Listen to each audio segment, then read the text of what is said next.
మరియమాత పండగ కాబట్టి ముందుగా మీకు అందరికీ మనకు అత్యంత ప్రియమైనటువంటి మన ఆత్మీయ తల్లి, దేవుని తల్లి అయినటువంటి మరియ తల్లి యొక్క జన్మ పాపరహితోద్భవి నిష్కళంక మాత, నిర్మల మాత పండగ శుభాకాంక్షలు తెలియజేస్తున్నాను. Thank you, god bless you. మరియమాత పండగ కాబట్టి అందరూ చేతులు జోడించి భక్తితో ఒక్కసారి జపమాల మంగళవార్త ప్రార్థనని అందరం కలిసి జపించుకుందాం, గట్టిగా చెప్పుకుందాం. దేవవర ప్రసాదము చేత నిండిన మరియమ్మ వందనము, స్త్రీలలో ఆశీర్వదించబడిన వారు మీరే, మీ గర్భఫలముకు చేసు ఆశీర్వదించబడిన వారిని.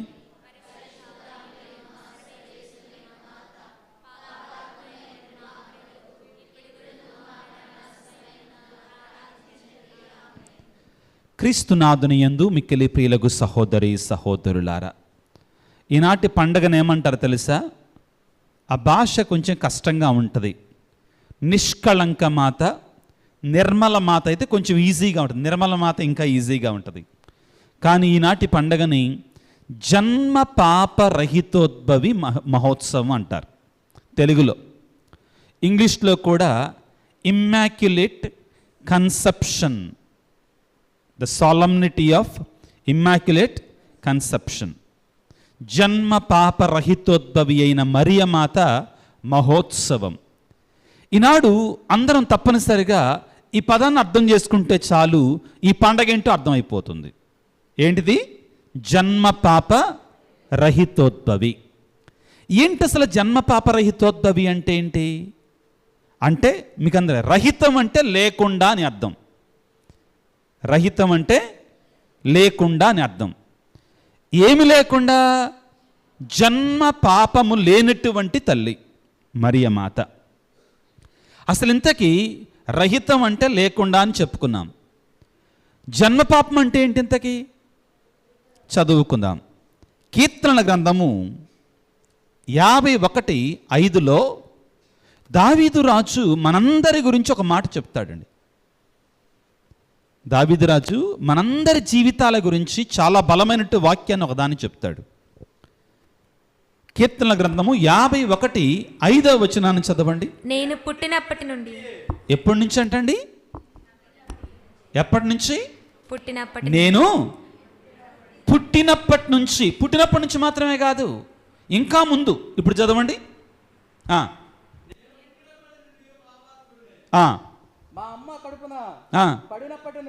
మా అమ్మ కడుపులో పడినప్పటి నుండి కూడా పాపాత్ముణ్ణే. I'm a sinner from the time I was conceived by my mother. You understand? ఇది మనం అర్థం చేసుకోవాలి. I'm a sinner from the moment I was conceived by my mother. All of us, there is no exception. ఇది నువ్వు నేను ఎవరో చెప్పేది కదండి, బైబిల్ గ్రంథం చెప్తుంది. దీన్ని అవును కాదనడానికి అవకాశం లేదు. ఎక్కడి నుంచి వచ్చింది ఇది? మరొకసారి ఆ వాక్యాన్ని చదువుదాం మైకులో ప్రియులారా. కీర్తనల గ్రంథము 51:5 చదువుకుంటున్నాం. ఆలకించండి జాగ్రత్తగా. నేను పుట్టినప్పటి నుండి పాపాత్ముడనే. దావీదు పాపం చేశాడు, చెయ్యకూడనటువంటి తప్పును చేశాడు. చేసిన తర్వాత పశ్చాత్తాపడుతున్నాడు. Is repenting for his sin. Okay, తన పాపము కొరకై పశ్చాత్తాపడుతూ రాసుకున్నటువంటి కీర్తన ఇది. అయితే తాను ఏమంటాడంటే, నేను ఇప్పుడు మాత్రమే పాపం చేయలేదయ్యా. ఆ రోజు ఇశ్రాయేలు సైన్యాలు, దావీదు సైన్యాలు యుద్ధం చేస్తూ ఉన్నాయి. దావీదు యుద్ధం చేయవలసినటువంటి వాడు, యుద్ధభూమిలో ఉండవలసినటువంటి వాడు ఇంటి దగ్గర ఉన్నాడు సోమరిపోతులాగా. నేను అంత మాట అనలేను, కానీ ఆ రోజు పాపం ఏ విధంగా నడిపించిందో చూడండి. అర్థమైందా? అయిపోయింది. రెండవది, చూడకూడనిది చూశాడు, మోహించాడు, కామముతో పాపము చేశాడు. దావీదు ఏమంటాడంటే, నేను ప్రభువా ఇప్పుడు పాపం చేశా, ఇప్పుడు పాపాత్మున్నయ్యా అంటల్లా. దావీదు ఏమంటున్నాడు? నేను పుట్టినప్పటి నుంచి కూడా పాపాత్ముణ్ణే. రెండవది, అంతకంటే ముందు ఎప్పుడంట? తల్లి గర్భములో పడినప్పటి నుండి కూడా, when my mother conceived I was a sinner. అప్పటి నుంచి కూడా, ఫ్రమ్ దట్ టైం నేను ఒక పాపాత్ముణ్ణయ్యా. దావీదు ఇక్కడ జన్మ పాపము గురించి మాట్లాడుతున్నాడు పరిశుద్ధాత్మ ప్రేరణతోటి. ప్రియులారా, మనందరము కూడా ఈ జన్మ పాపముతో జన్మిస్తాం, జన్మ పాపముతో పుడతాం. మరొక వాక్యాన్ని చదువుకుందాం అర్థం చేసుకోవడానికి. పౌలు రోమీలకు రాసినటువంటి లేఖ 5వ అధ్యాయము 12వ వచనాన్ని చదువుకుందాం. కనుక ఒక మనుష్యుని ద్వారా పాపము ఈ లోకమున ప్రవేశించను, పాపము ద్వారా మరణము వచ్చను, దాని ఫలితముగా మానవ జాతికి అంతటికి. ఇదేంటండి? పాపం చేసింది ఎంతమంది అంట? ఒక్క మనిషి ద్వారానే పాపం వచ్చింది ఈ లోకంలోకి. ఎంతమంది ద్వారా వచ్చింది? ఒక్క మనిషి ద్వారానే పాపం వచ్చింది ఈ లోకంలోకి. కానీ ఆ పాపం కారణంగా ఏమొచ్చిందంటండి? మరణం వచ్చింది. ఏమొచ్చింది? మరణం వచ్చింది. ఈ మాట కూడా చాలా ముఖ్యం. ఈరోజు మనం మాట్లాడే వేద సత్యాలు, వేద పరమరహస్యాలు, మిస్టరీ మనం మాట్లాడేది. Mysteries we are speaking about. History ఎవరన్నా మాట్లాడొచ్చండి, ఓకే? హిస్టరీ అనేది హిస్టోరీ కాబట్టి ఎవరన్నా మాట్లాడవచ్చు. కానీ ఈరోజు మాట్లాడేది మిస్టరీ. ఇది మరియ తల్లి జన్మపాప రహితోద్భవి. కొన్నిసార్లు మనకు అర్థం కాదు, కానీ అర్థమైనంత వరకు అర్థం చేసుకుందాం. ఇలానే ఒక ఆయన ప్రసంగం చెప్పి, ఏమయ్యా నీకు అర్థమైందా అంటే అతను అన్నాడట, అర్థమైంది, అర్థం కూడా కాలేదు. అర్థమైనంత వరకే అర్థం చేసుకొని అర్థం కాని దాన్ని అర్థమైన వాళ్ళ చేత అర్థం యొక్క అర్థం చెప్పించుకుంటానన్న. ఇప్పుడు మీకు అర్థమైందా? అర్థం కాలేదా? అర్థమైందా? అమ్మయ్య, మళ్ళోసారి చెప్పాలా? వద్దు కదా. కొన్ని అంత సులువు కాదండి అర్థం చేసుకోవటం. ముఖ్యంగా జన్మ పాపం అర్థం చేసుకోవటం అంత సులభం కాదండి. Original sin. There are actually 3 types of sins. Original sin number 1, పుట్టుకతోటే వచ్చేటువంటి పాపం. రెండవది mortal sin, which will lead us to mortality, spiritual mortality. Okay, చావైన పాపము. ఆ పాపం దేనికి దారి తీస్తుంది? చావుకి, ఆత్మీయ చావుకి. ఒరిజినల్ సిన్ అంటే ఫస్ట్లో చెప్పింది ఏంటిది? మొట్టమొదటిది అంటే ఏంటి? జన్మ పాపము. రెండవది ఏంటి? మార్టల్ సిన్ అంటే ఏంటి? చావైన పాపం. ఇట్ లీడ్స్ అస్ టు చావు, చావుకి తీసుకొని వెళుతుంది. మూడవది వీనియల్ సిన్, పాపమే కానీ దేవుడి కృప వలన అది మరణానికి దారి తీయదు. అది మరణానికి దారి తీయదు. ఈరోజు మనం మొదటి దాని గురించి మాట్లాడుకుంటున్నాం, జన్మ పాపం గురించి మాట్లాడుకుంటున్నాం.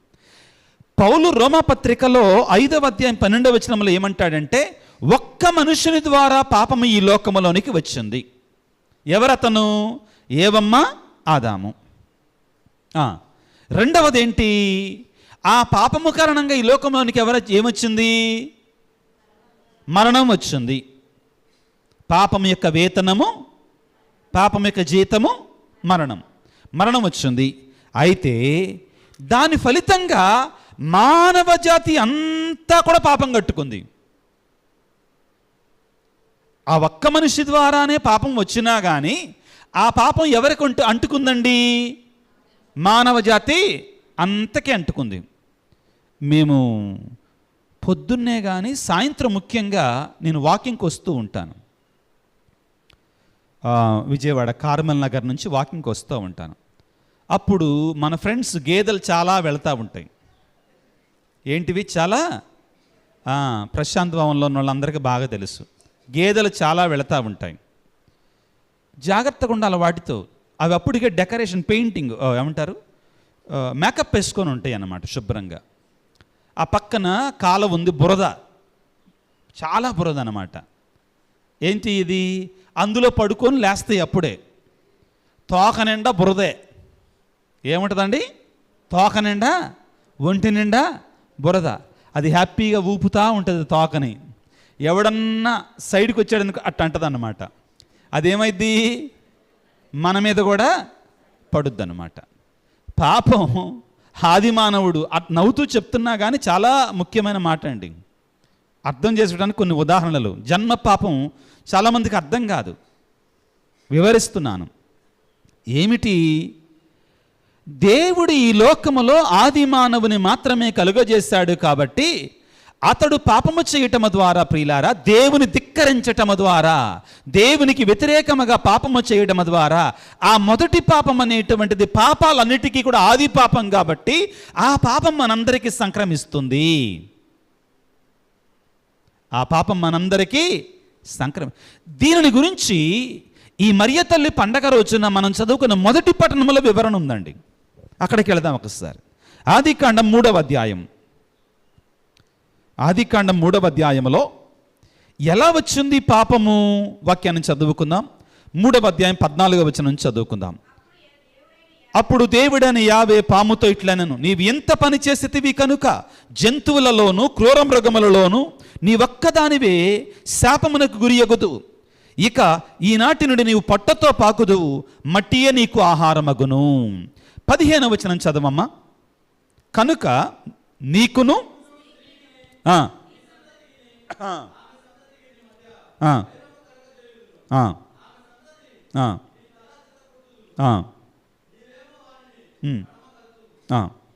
ప్రియులారా, ఇక్కడ మనందరూ తెలుసండి, మానవుడు దేవుడు చేయవద్దన్న పని కారణంగా పాపం చేసేసాడు. ఏం చేశాడు? పాపం చేసేసాడు. ఇక్కడ దేవుడు ఏమంటున్నాడంటే, ఇదే ముఖ్యమైనటువంటి ఈరోజు వాక్యానికి ఆధారం ఇదేనండి. ఈనాటి పండగకి ఆధారం ఇదే. దేవుడు ఏమంటున్నాడు? స్త్రీతోటి ఏమంటున్నాడంటే, స్త్రీతోటి ఏవమ్మతోటి ఏమంటున్నాడంటే, జాగ్రత్తగా వినండి, ఆమె సంతతి నీ తలని కాలితో తొక్కివేస్తుంది. అంటే సాతానుని నాశనము చేస్తుంది. ఎవరి సంతతి? ఆమె సంతతి. ఏమే సంతతి? అవ్వమ్మ సంతతి. ఎవరి సంతతి? ఏవమ్మ. ఏవమ్మతో మాట్లాడుతున్నాడు ఇక్కడ. ఓకే, ఏవమ్మ గురించి మాట్లాడుతున్నాడు దేవుడు. ఆమె సంతతి నీ తలని, అంటే సైతాను ఏం చేస్తుంది? అది ఆ సంతతి ఓడిస్తుంది. తలని సితకదొక్కటం అంటే ఏంటి? ఓడించటం. అర్థమైందా? కొన్ని మరియ తల్లి స్వరూపాలు చూసారా? ఆ కాళ్ళ దగ్గర ఏముంటుంది? ఆ పాము ఉంటుంది. ఏంటి దాని అర్థం? ఆది ఏవమ్మ సాతాను యొక్క మాట విని లోకములోనికి జన్మ పాపాన్ని తీసుకొని వస్తే, ఈ రెండవ ఏవ అయిన మరియ తల్లి దేవునికి విధేయత చూపించి లోకములోనికి దేవుని యొక్క కుమారుని రక్షణను, పాపక్షమాపణను తీసుకొని వచ్చారు. Hallelujah, praise the Lord, praise the Lord, praise the Lord. కాబట్టి ఇక్కడ ఏమంటున్నారు? వాక్యం ఏమంటుంది? ఆదికాండంలో దేవుడు ఆదిలోనే ఏమన్నాడు? ఆమె సంతతి నీ తలని చితకదొక్కుతుంది. Her offspring will crush your head. God says to Eve that her offspring, okay, her child will crush the head of the Satan. ఇప్పుడు ఎవరు ఆ సంతతి? ఎవరు ఆ సంతతి? ఏవమ్మకి ఇంకా కొడుకులు పుట్టారు. ఆబేలుడు సైతాను తలను చితగొట్టాడా? కయ్యనుడు సైతాను తన చెరకు వాడే పాపానికి దాసుడైపోయాడు, చంపేశాడు, తమ్ముడినే చంపేశాడు. ఎవరు కాదండి. ఇప్పుడు మనం ఆధారం తీసుకుంటే బైబిల్ గ్రంథంలో ప్రియులారా, యోహాను సువార్తలో యేసు ప్రభువు స్త్రీ అనే పదం వాడతారు. అక్కడ యావే దేవుడు ఏమన్నాడు? స్త్రీ సంతతి నీ తలని చితకదొక్కుతుంది అని చెప్పారు. యోహాను సువార్తలో కానాపల్లి పెళ్లిలో యేసు ప్రభు ఏమంటాడు మరియ తల్లిని? స్త్రీ అది నాకేమి నీకేమి. యోహాను సువార్త 2వ అధ్యాయము 3వ వచనాన్ని చదువుకుందాం. అచ్చట అయ్యా వాళ్ళకి ద్రాక్షారసం లేదయ్యా అని చెప్పిందా? స్త్రీ. ఎందుకు ఇక్కడ స్త్రీ అనే పదం వాడాడు యేసు ప్రభు? మరియ తల్లిని పట్టుకొని ఎందుకు స్త్రీ అనే పదం వాడాడు?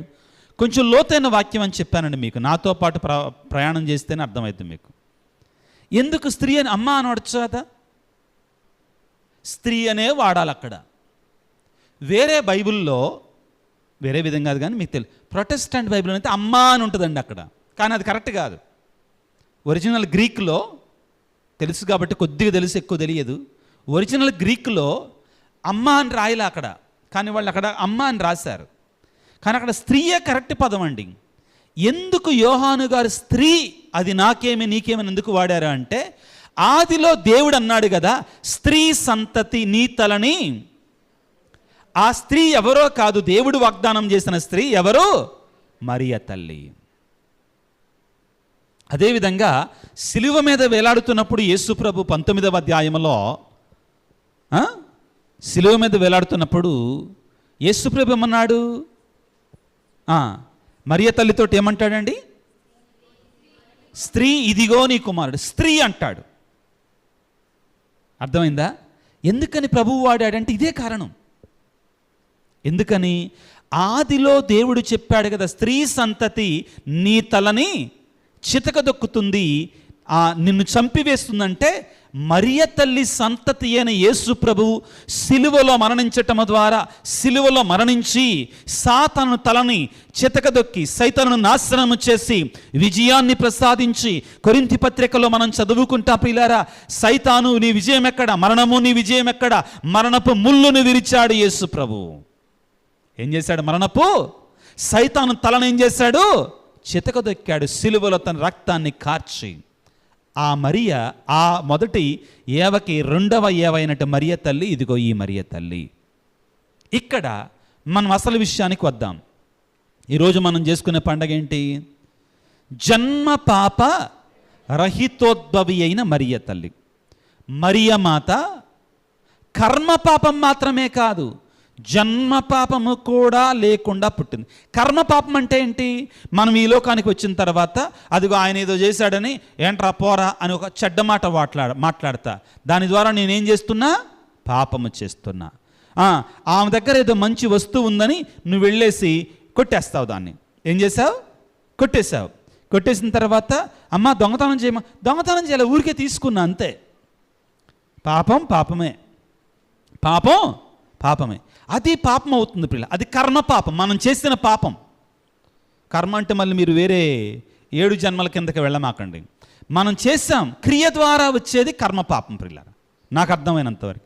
ఇక్కడ మరియ తల్లి ఆ పాపము చేయలేదు, ఈ పాపము చేయలేదు. ఇక్కడ మీరందరూ గుర్తుపెట్టుకోవాలి. ఆర్సిఎం కథోలికులు మనల్ని చాలామంది అంటారు, మరియ తల్లి అంత పరిశుద్ధురాలా లేదండి, దేవుడే ఆమెను అలా చేసుకున్నాడు. మనం ఆమె గొప్పతనం అంటలా. ఎవరు చేశారు ఆమెని? God created her like that. మనం దేవుణ్ణి పొగుడుతున్నాం. ఎవరిని పొగుడుతున్నా? ఈ రోజున మరియమాత జన్మ పాపరహితోద్భవి అని చెప్పటం ద్వారా మనం దేవుణ్ణే పొగుడుతున్నామండి. దేవుడు ఆమెను అలా చేసుకున్నాడు. ఎందుకని? ఎవరి కోసం? తన కుమారుని ఈ లోకములోనికి తీసుకురావటానికి. మీకు అందరికీ ఒక ప్రశ్న, యేసు ప్రభువుల పాపం ఉందా? ఉందా లేదా? మరి జ్ఞానస్నానం ఎందుకు పొందాడు? పాపం చేసిన వాళ్ళకి కదా జ్ఞానస్నానం. He received baptism no to give us an example. To give us an example.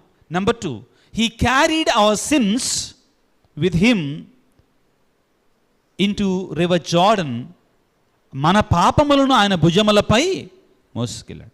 బాప్తిస్మ యోహాను గారు ఏమంటారు? యోహాను సువార్త 1వ అధ్యాయంలో, అదిగో సర్వేశ్వరుని గొర్రెపిల్ల, లోక పాపములను మోయుచున్నటువంటి సర్వేశ్వరుని గొర్రెపిల్ల. ఎవరట? మనందరి పాపాలు ఆయన మోస్తూ మనకు ఉదాహరణగా ఉండటానికి. వాక్యాన్ని చదువుకుంటే హెబ్రీ పత్రిక 4వ అధ్యాయము 15వ వచనం ఈ విధంగా నేను చదువుతాను, వినండి. మన బలహీనతలను గురించి సానుభూతి చూపలేని వ్యక్తి కాదు మన ప్రధాన యాజకుడు. అంతేకాక మన వలె అన్ని విధములుగా శోధించబడి పాపము చేయని వ్యక్తి మన ప్రధాన యాజకుడు. He was tempted in every way like all of us, but he has not committed sin. దేవుని కుమారుడైన క్రీస్తు ప్రభు ఈ లోకానికి వచ్చినాడు, మనలాగానే శోధించబడ్డాడు, మనలాగానే, కానీ పాపం మాత్రం చేయలేదండి. ఆయన పాపరహితుడు, పాపము లేనటువంటి వాడు. కాబట్టి దేవుని కుమారుడు అయినటువంటి పాపరహితుడు ఈ లోకానికి రావాలి అంటే ఒక పాపరహితురాలైనటువంటి తల్లి ఉండాలి, ఒక పాపరహితురాలైనటువంటి తల్లి ఉండాలి. అందుకోసమే దేవుడు పరిశుద్ధుడు, పాపము తాకకూడదు ఆయనని, పాపము తాకదు ఆయనని. కాబట్టి మరి ఆయన ఈ లోకానికి రావాలంటే పాపము సోకనటువంటి ఒక స్త్రీ కావాలి. కాబట్టి మరియమాత జన్మ పాప రహితోద్భవిగా దేవుడు చేసుకున్నాడు. ఒక ఆయన ఈ మధ్యలో ప్రసంగం చెప్పుకుంటూ ఈ విధంగా అన్నాడు, ఈ కథోలికులు మరియ తల్లి జన్మ పాపం లేకుండా పుట్టిందంటారు, ఎందుకంటే ఆమె యేసు ప్రభువుని కన్నద కాబట్టి అంటారు. నేనేమంటానంటే, యేసు ప్రభువుని కన్నద కాబట్టి మరియ తల్లి పాపం లేకుండా పుట్టింది, మరి మరియ తల్లిని కన్నది కాబట్టి వాళ్ళమ్మ పాపం లేకుండా పుట్టింది, వాళ్ళమ్మ పాపం లేకుండా పుట్టింది కాబట్టి ఆమెనగా అన్నట్టు అమ్మ పాపం లేకుండా పుట్టింది అని అనొచ్చుగా అంటున్నాడు. తిక్కలతనం అండి అది. ఏమంటారు దాన్ని? తిక్కలతనం. చెప్పండి ఏంటిది? మనం అంటల్లా అలాగా మరియ తల్లి దేవుడు అంటల్లా, యేసు ప్రభువుని కన్నది కాబట్టి ఆమె దేవత అంటల్లా. Catholic church will never say, కథోలిక శ్రీసభ ఎప్పటికీ చెప్పదండి మరియ తల్లి దేవుడు అని చెప్పదు. కానీ ఆమె ఎవరు? దేవునికి జన్మనిచ్చినటువంటి, నోబడీ కెన్ డినై దిస్. మరియ తల్లి దేవుడికి జన్మనిచ్చిందా లేదా? ఒకవేళ ఎవరైనా మరియ తల్లి దేవుడికి జన్మనివ్వలేదంటే అంటే వాడు యేసుప్రభు యొక్క దైవత్వాన్ని డౌట్ పడుతున్నాడు. He is doubting about the divinity of Jesus. అంతే కదా, దేవుడే ఎన్నుకున్నాడు ఆమెని. కాబట్టి ప్రియులారా, ఈనాటి పండగ యొక్క సారాంశం ఇదన్నమాట. లోకములో పాపం ఉంది, ఆ పాపములో ఆది పాపం అంటారు, లేకపోతే జన్మ పాపం అంటారండి. ఆ పాపము కూడా లేకుండా దేవుడు మరియ తల్లిని సృష్టించుకున్నాడు. ఇది బైబిల్ ఆధారంగా మనం చూసాం. చరిత్రలో 2 నిమిషాల్లో ముగిస్తానండి. 1854వ సంవత్సరంలో 9వ భక్తినాథ పాపు గారు డిసెంబర్ 8వ తారీఖు, ఈరోజు ఎంత తారీఖు? డిసెంబర్ 8. ఓకే, ఈ రోజున అంటే 1854వ సంవత్సరంలో 9వ భక్తినాథ పాపు గారు మరియ తల్లి జన్మ పాపరహితోద్భవి అని ప్రకటన చేశారు. అయితే మీరందరూ కూడా అనుకోవాలి, ఓహో 1854వ సంవత్సరం నుంచేనా? లేదు, ఆది నుండి కూడా తెర్తూలియన్, అగస్తీను, ఈ పునీతులందరూ కూడా మరియమాత పాపము లేనటువంటిదే అని ప్రకటించారు. ఆశ్చర్యం ఏంటి తెలుసా? మీరందరూ షాక్ అవుతారు నేను ఇప్పుడు మీకు చెప్పేది. శ్రీ సభని చీల్చినటువంటి లోదర కూడా మరియమాత పాపము లేనటువంటిదే అని చెప్పాడండి. మార్టిన్ లూథర్ కూడా Mary is sinless, he accepted this truth. Even Luther accept, Martin Luther కూడా అంగీకరించాడు. కానీ ఈ మధ్య కాలంలో కొంతమంది మహాజ్ఞానులు వస్తున్నారు. ఎవరు? పెద్ద తెలివైనటువంటి వాళ్ళు వస్తున్నారు. ఎవరినేమన్నా ఊరుకుంటాడు కానీ యేసు ప్రభు, వాళ్ళ అమ్మని ఏమన్నా అంటే మాత్రం ఊరుకోడు. ఏదేమైనా ముగింపుకు వస్తున్నాం. 1854వ సంవత్సరంలో 9వ భక్తినాథ పాపు గారు మరియమాత జన్మ పాప రహితోద్భవిన ప్రకటన చేస్తే 1858వ సంవత్సరంలో లూర్దు నగరంలో బెర్నదెత్ సుబిరోస్ అనేటువంటి ఒక అమ్మాయికి మరియ తల్లి దర్శనమిచ్చి మాట్లాడుతూ ఉంటే, అమ్మ నీ పేరేంటి? అర్థం కాల ఆమెకు మరియ తల్లి అని. నీ పేరేంటి? వెలుగుతో నిండిపోయింది మరియ తల్లి. ఫ్రాన్స్ దేశంలో లూర్దు నగరంలో. నీ పేరేంటమ్మా అని అంటే మరియ తల్లి ఏం చెప్పింది తెలుసా? ఆమె పేరు జన్మ పాపరహితోద్భవి అయిన మరియా నా పేరు. తానే చెప్పుకుంది ఆమె పేరు. ఆమె పేరు ఏంటంటండి? జన్మ పాపరహితోద్భవి అయిన మరియా. స్వయంగా ఆ మరియ తల్లే చెప్పినట్టు మాట ఇది. ప్రియులారా, ఇంత గొప్ప పండగను మనం కొనియాడుకుంటుండగా మనందరం ఏం చేయాలి? ఇప్పుడు మరియతలను చక్కగా డెకరేట్ చేసుకున్నాం. నేను కూడా ప్రసంగం ఇక్కడే చెప్తానని పెద్దమ్మగారిని రిక్వెస్ట్ చేశాను. ఎందుకంటే చక్కని స్వరూపం, చక్కని అవి మనకి హెల్ప్ చేస్తాయి దేవుని ధ్యానం చేయటానికి. మనం ఏం చెయ్యాలి? మరియ తల్లి పాపం లేకుండా జన్మించింది, పాపము లేకుండా జీవించింది, అది ముఖ్యం. మనము కూడా ఆ తల్లి ఆత్మీయ బిడ్డలుగా పాపానికి దూరంగా ఉండాలి. ఈ పండగ రోజు మరియ తల్లికి ఏదైనా గిఫ్ట్ ఇద్దాం అనుకుందాం. ఒక గిఫ్ట్ ఇద్దామంటే ఏం గిఫ్ట్ ఇవ్వాలి? పాపము చెయ్యనమ్మా నేను ఇంకా. ఆ తల్లిని వేడుకోవాలి. అమ్మా, నువ్వు పరిశుద్ధంగా ఉన్నావు కదా, నీ బిడ్డనైనట్టు నన్ను కూడా అలాగనే కాపాడు తల్లి, నాకు సహాయం చెయ్యమ్మా. లోకం బహుభయంకరంగా ఉంది, పాపముతో నిండి ఉన్నది. పాపము జోలికి వెళ్లకుండా నీవు ఏ విధముగా పరిశుద్ధంగా జీవించావో అదేవిధంగా మమ్మల్ని కూడా పరిశుద్ధంగా మార్చమ్మా అని వేడుకుందాం. తల్ల వంచి ప్రార్థన చేసుకుందామా? సర్వశక్తిమంతుడా, సర్వోన్నతుడా, ప్రేమమయుడా, నీ తల్లి అయిన మరియమాతను జన్మ పాపరహితోద్భవిగా కలుగజేసుకొని నీ జననానికి ఆ తల్లిని సృష్టి ఆరంభానికి ముందే సిద్ధపరచుకున్నావు. ఇది నీ సంకల్పము, ఇది నీ అభీష్టము. నీకు స్తోత్రాలు, వందనాలు తండ్రి. మరియమాత యొక్క మహోత్సవాన్ని కొనియాడుకుంటుండగా మేమందరము కూడా సిలువ చెంతన ఆమెకు బిడ్డలుగా అప్పగించబడ్డాం. ఆ తల్లి యొక్క మధ్యస్థ ప్రార్థన ద్వారా మేము కూడా పాపాన్ని విడిచి చెడుకు దూరంగా ఉంటూ నీకు అనుంగు బిడ్డలుగా జీవించే శక్తిని, వరాన్ని మాకు దయచేయండి. అమ్మా మరియమాత, జన్మ పాపరహితోద్భవి, నిష్కళంక మాత, నిర్మల మాత, మా కొరకు ప్రార్థించమ్మా. మేము పాపములో పడకుండా మా కొరకే ప్రార్థన చేసి మమ్మల్ని కాపాడు తల్లి. ముఖ్యంగా మా అవసరతలు నీకు తెలుసు తల్లి. నీ మధ్యస్థ ప్రార్థన ద్వారా మా వేడుదలను ఆలకించమని, మమ్మ దీవించమని మా ప్రభు అయిన క్రీస్తు ద్వారా వేడుకొనిచున్నాము తండ్రి. ఆమేన్.